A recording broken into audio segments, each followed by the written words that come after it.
Welcome to this lecture. My name is Barbara Gochalia, and today we are going to look at environmental valuation, or valuing the environment, and particularly we are going to look at forests as our example in this particular lecture, but there could be other natural resources, for example rivers, lakes, minerals, and so on, like we saw in our very first lectures. So we have basic concept questions that we are going to ask ourselves in this lecture. How can we calculate the costs and benefits of environmental outcomes? Can we put value on ecological system or on human health and life? Can we weigh the interests of future generations? Now, we use the cost-benefit analysis for us to be able to carry out decisions on any environmental or natural resources. We have to carry out the cost-benefit analysis. And how do we do this, right? For example, it could be that the government wants to construct a dam, where there has been a lake or a water body or a river. But what are the benefits of constructing that dam, and what are the costs? Do the benefits outweigh the costs? Do the costs outweigh the benefits? Of course, if the benefits outweigh, we go on with the project. If the costs outweigh the benefits, we can look at the project as not being viable, right? So the benefits of constructing a dam could be that we shall get hydroelectric power, stable water supply for irrigation, flood control, new recreation opportunities, and others. And the cost would be that it will lead to certain species becoming extinct. It will lead to flooding. Flooding will lead to death of wildlife habitat. Communities will have to relocate. It will reduce scenic whitewater rafting and hiking. So this is the Aswan High Dam. I hope every one of you knows it. So economists have various techniques of estimating different kind of values, and we are going to look at these. So the value is categorized into market value and non-market value. And non-market, we're going to look at non-market value, but you look at the notes that I uploaded on the platform to see the market methods, the market valuation methods of natural resources. But in this lecture, I'm going to explain the non-market valuation of the environment, or natural resources. So the non-market values, we have use value and non-use values. In use value, we have use value is subdivided into consumptive value and non-consumptive value. The non-use value is basically subdivided into existence value, option value, vicarious value, bequest value, and quasi-option value. And we're going to look at what each of these mean. So let's look at the non-market value. Basically, when we talk about use value means the value that we attain from a natural resource by being participative, by participating in an activity. For example, fishing. Fishing, we are participating, right? We are getting the fish from the water body. So it is the value that we acquire by directly being involved in the activity with the natural resource. Then the use value can be subdivided into consumptive use and non-consumptive use. Now with consumptive is an activity that is destructive, I would say. You're using a natural resource but in a negative way, right? For example, if you're using a forest and you're cutting down trees, you're going to deplete the forest. You're using a forest to hunt. You're hunting these animals, but it will lead to extinction of wildlife, right? Whereas non-consumptive value, these are activities that do not affect the resource. For example, bird watching in a natural park. Yes, you're viewing the birds. You could sit under the trees in the forest, you're using the natural resource, but you're not being harmful to the natural resource. Now, the non-use value, we have the further subdivided.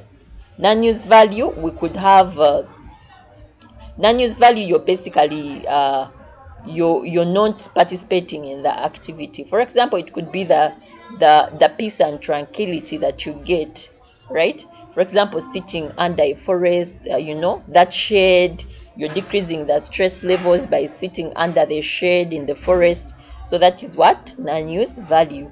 Then non-use value is further divided or classified into what we call existence value, option value, quasi-option value, bequest value, and vicarious values. And we are going to see what each of these mean. Now, existence value. Existence value, you're not using the natural resource directly, but there is that satisfaction, there is that contentment that you get just because the natural resource is in place, right?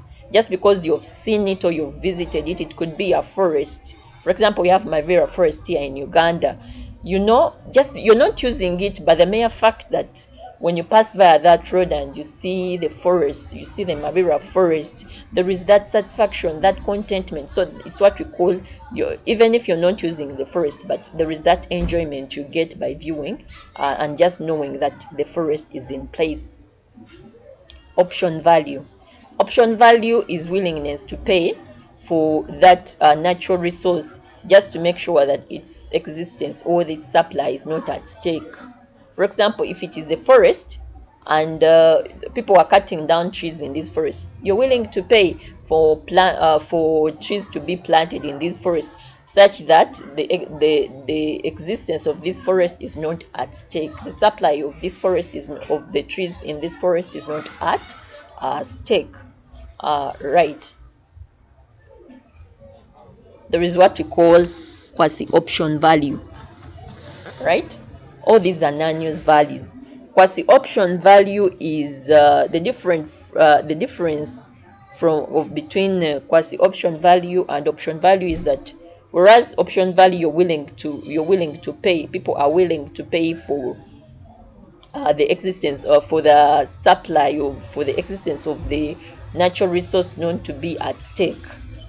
With quasi-option, you're willing to pay for an irreversible development that may be carried out to deplete that natural resource. For example, it could be that if the government wants to clear down a forest just to construct an industrial park, then the citizens' willingness to pay such that an industrial park, such that the forest is not cleared and an industrial park is not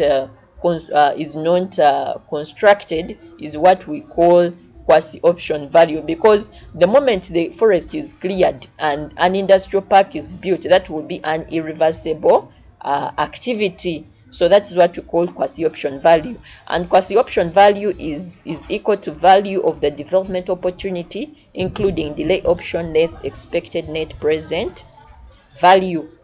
Bequest value. All these are non-use values. Bequest value has to do with us being able to willingness to pay for preservation of a natural resource, such that even our children's children are able to enjoy that resource. So bequest value is that value, willingness to pay for an existence of, for example, a forest, such that even our grandchildren and our children, or our children's children, our children and our children's children are willing to enjoy that natural resource. Vicarious value. Vicarious value, you may not have used or even seen the natural resource or the wildlife, but just it may be that certain species of animals, maybe spotted owls, pine martens, all those the falcons, they existed, but maybe you can no longer see them, they got extinct. But the only way we can attach value to them is through the pictures we see maybe in the museums, through the representations of the resource, the descriptions of the resource. So that's what you call the vicarious value. Now let's look at the valuation methods. The environmental valuation methods are categorized into direct methods and indirect methods. So the direct methods are these methods that whereby we carry out surveys. Yeah, we carry out surveys, we design questionnaires, go out to the field to basically estimate people's willingness to pay for the natural resource, maybe to continue being in existence, or people's willingness to accept for compensation of elimination of that natural resource. We also have the indirect methods, like we are going to see. So the methods of non-market valuation, here we have the direct methods, and this basically we have the contingent valuation, which is in contingent valuation we are going to use instruments like bidding game, payment card, open-ended questions, and close-ended questions. So with bidding game, we all know what we mean by bidding. The highest bidder gets the what? Gets the product. But in this case, like people's willingness, people will be bidding. For example, for a forest known to be, people will be bidding and giving, setting out the payment that they're willing to pay, the highest payment they're willing to pay for example, a forest known to be cut down, right? Payment card is, we are going to design these questionnaires, and we are going to put a range of amount of money, for example dollars or shillings. The range, for example, you would say this will be multiple choice questions, whereby you'll be asking people, how much are you willing to pay for this forest known to be cut down? And you'll give a range of the amount of money. For example, is it between 100 and 2,000? Is it between 2,500 and 5,000? And people will be able to tick. That's what we call payment card. Then open-ended questions, you just put a question. For example, you would say, would you want Mavira Forest to be cleared down? And then the citizen will say yes or no, right? And then close-ended is whereby you design a questionnaire, but there are different answers that someone would have to choose from. For example, you would say strongly agree, not agree, neutral, that kind of thing. And then the citizen will be able, the individuals will be able to tick what they feel is most appropriate for them.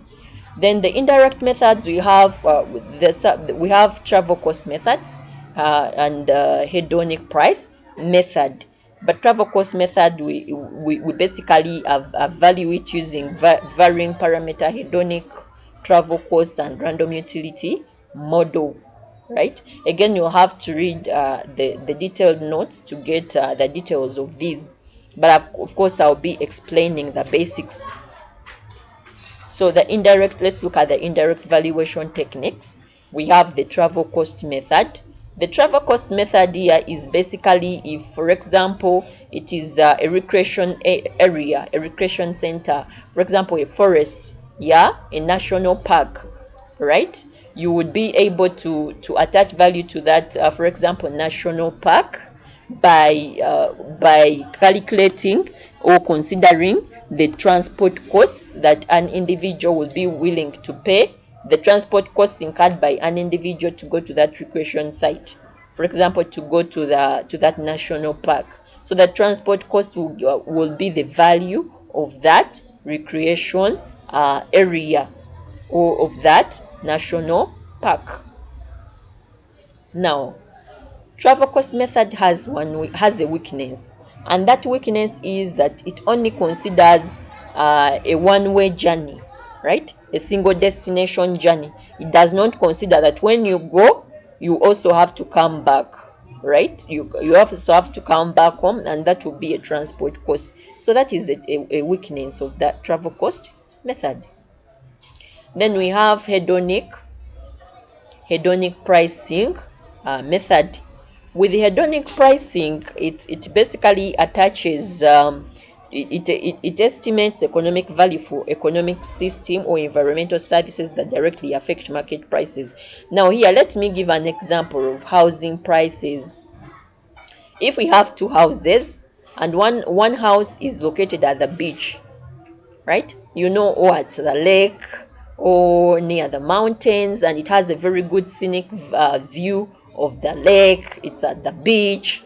And then another house, they are the same, but they are the same houses, but another house is located in an area which is in an industrial area which has a lot of pollution, maybe in an area where there is a lot of noise, maybe near the airport, right? So of course this house which is located at the beach will be more expensive than this other house which is located maybe in a slum, maybe in a noisy area, maybe in an area that has a lot of pollution, in an industrial area.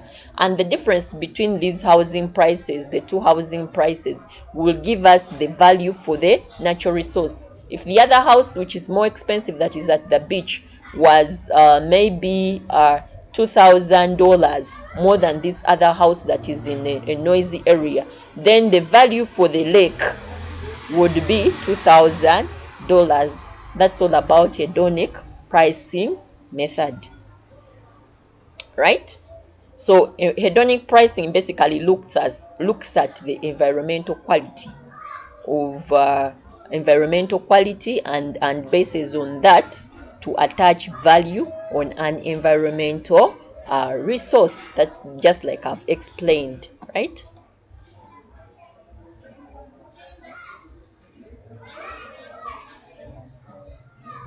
So let's look at direct valuation techniques, and I've already explained the contingent valuation method. I've explained it. I've explained it, I think, clear enough. But I would again talk about it briefly. This basically involves going out to the field, carrying out surveys, designing questionnaires, and find out people's willingness to pay for the natural resource to remain in existence, or for it not to be cleared down, or willingness to accept to be compensated just in case the natural resource has been eliminated, right? So with contingent valuation method or direct methods of environmental valuation, we are basically looking at the willingness to pay and the willingness to accept. And in economic theory, we assume that willingness to pay should always be equal to willingness to accept. But in reality, we would find out that willingness to accept would be greater than willingness to pay, for even something like 4 times higher. So till next time, thanks for listening. See you.